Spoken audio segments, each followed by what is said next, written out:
You're scrolling. Again. Another notification pulls your attention like a puppet on strings. Someone else's win, someone else's perfect moment. And somewhere inside you, something tightens. The validation you were chasing hasn't arrived. The comparison hits harder than expected. Your phone glows in the dark, and it's 2 a.m., and you're still here, still seeking, still grasping. Like this, every single day has become a search for approval from a world that will never fully give it. But what if I told you there's a way out? Not through more striving, not through perfection, but through something ancient, fierce, and profoundly liberating? It's called Stoicism, and it's not about being cold or emotionless. It's about emotional sovereignty. It's about learning what you can truly control and releasing everything else with the clarity of someone who finally understands the rules of the game. Like if the subject speaks to you, smash that like button right now. It helps this video reach those who desperately need to hear this. Here's the truth Stoics discovered thousands of years ago. Most of your suffering isn't coming from what's happening to you. It's coming from what you believe about what's happening. Your boss didn't criticize your work. Your interpretation of that criticism crushed you. Your friend didn't respond to your message. Your mind built an entire narrative of rejection. The world didn't reject you. You rejected yourself first. Beat yourself to it. This is the prison we build. And the bars? They're made of thoughts we've mistaken for facts. Stoicism is the key, but it requires something most of us have never learned. The art of letting go. Not apathy. Not numbness. Letting go with intention. Letting go with wisdom. Like releasing a rope you've been gripping so tightly, your knuckles have turned white and your hands have forgotten what freedom feels like. The moment you open your fingers, the moment you accept that you were never meant to hold everything, that's when you begin to breathe again. That's when power returns to you. A power that doesn't depend on anyone's validation or the unpredictable waves of external circumstance. Before we go deeper, I want you to try something right now. Wherever you are, find a comfortable position. Notice your breathing without trying to change it. Just observe. Now, breathe in slowly for 4 counts. Hold it for 6. Exhale for 6. Repeat this 3 times. Feel that? That small moment of control you just exercised over your nervous system? That's your anchor. That's the part of you that's always available, always free, always yours to command. We'll return to this practice because this is how you reset when the world around you starts to collapse into chaos. You carry invisible ropes. Ropes attached to other people's opinions. Ropes tethered to outcomes you can't control. Ropes binding you to an image of yourself that you're terrified to disappoint. How many of these ropes are you willing to carry today? How many tomorrow? Here's what a Stoic understands. Detachment doesn't mean not caring. It means caring deeply about what matters while releasing your grip on what doesn't. The distinction is everything. You care about being a good friend. That's virtue. You care about proving something to people who will forget about you in a week. That's the rope that's strangling you. So where do we even begin to cut these invisible bonds? The practice is called the 3 whys, and it's deceptively simple. Take something that's bothering you right now. A worry, a hurt, a jealousy. Something that's stealing your peace. Ask yourself, why does this matter to me? Listen to your first answer. Then ask why again. Why does that matter? Listen. Now one more time. Why does that truly matter? With this third answer, you'll find the root. And at the root, you'll often discover something you can't control: someone else's perception of you, the unpredictable future, the actions of people who don't care about your anxiety. Once you see it clearly, once you name it, the rope becomes visible. And what you can see, you can choose to release. Try this now. Spend 45 seconds on one thing that's weighted on you. 3 whys. That's all. What did you discover? The Stoic Emperor Marcus Aurelius wrote about something profound. We cannot control what happens to us, but we can control our response. We cannot command that our boss approves of us, but we can control the excellence we bring to our work. We cannot ensure that others understand us, but we can control the integrity with which we speak. This is the dichotomy of control. It's the most revolutionary concept you can apply to your life. Because here's what happens when you truly internalize it. You stop wasting your energy on the uncontrollable.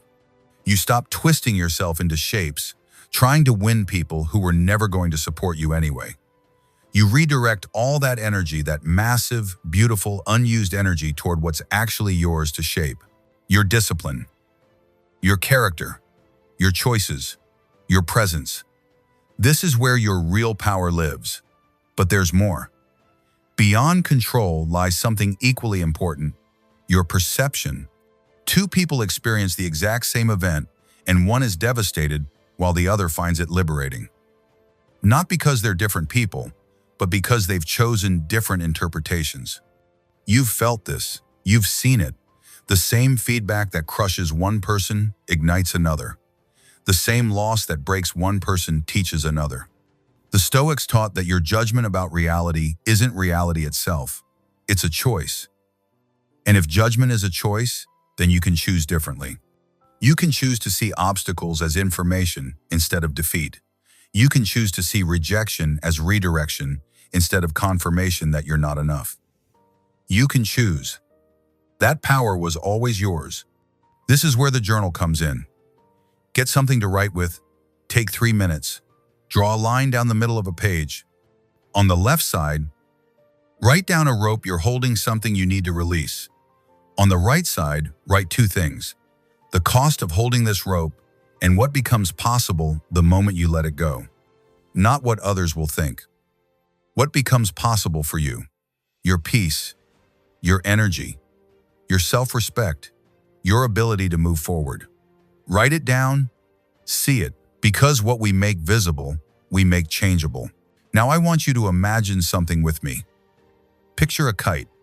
You're holding the string. The kite is everything you're grasping for success, approval, certainty, control over what others think. For years, you've been squeezing that string so tightly, pulling that kite back toward you over and over, terrified it will fly away and never return. You haven't let it go far enough to fly. It's not soaring, it's just fluttering in place. It's exhausting. The most beautiful kites aren't the ones held closest. They're the ones released into the sky with enough string to catch the wind. They dance, they climb, they move with a freedom you can't force, but you have to open your hand. You have to trust that the string is still there, still connected, but not suffocating. This is what Stoic detachment looks like in practice. It's not abandonment, it's wisdom. It's understanding that the moment you stop strangling your dreams and other people's validation, they become free to find their natural trajectory. And so do you. Behind all the clouds in the sky, the sun is always shining. You know this. You've experienced it. A cloudy day doesn't mean the sun stopped existing. The clouds are temporary. The sky goes on. The sun persists. Your troubles, your doubts, your fears, they're the clouds. They feel total. They feel permanent. But they're not. They're weather. They move. And behind them, something constant remains. Your ability to choose, your capacity for virtue, your core remains untouched. You are not your circumstances. You are not your setbacks. You are not the version of yourself that doubts. You are the one observing all of this. You are the consciousness choosing how to respond. That's what the Stoics want you to remember. When everything feels dark and heavy, the sky is still there. The vastness is still there. Your freedom is still there. You're just looking at clouds. So where are you in this picture right now? Are you so focused on the clouds that you've forgotten the sky exists? Here's what happens when you integrate this. Not tomorrow, not when you have more time. Now, today, in this very breath, you start making decisions from a different place. Instead of deciding based on what others will think, you decide based on what strengthens your character. Instead of acting from fear of loss, you act from alignment with virtue. Instead of seeking proof that you're worthy, you simply begin becoming more worthy through consistent, disciplined action. This is the shift. This is where suffering transforms into purpose. The same situation that would have crushed you before becomes data, becomes information, becomes material for your growth. Your boss still critiques your work? That's clarity about what needs improvement. That's an opportunity to become better. Your friend still doesn't understand you? That's a chance to practice acceptance and lower your dependency on external validation. You still feel afraid? That's your nervous system working, not proof that you can't do this. You're not trying to eliminate emotions. You're not becoming a robot.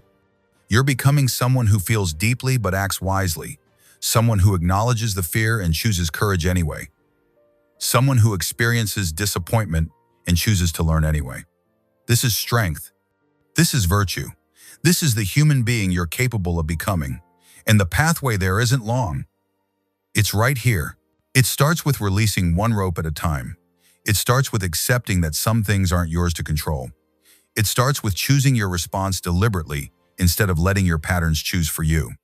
The Stoics called this living with presence, full awareness, full ownership, full dignity. Before we close, I want to take you through a guided practice.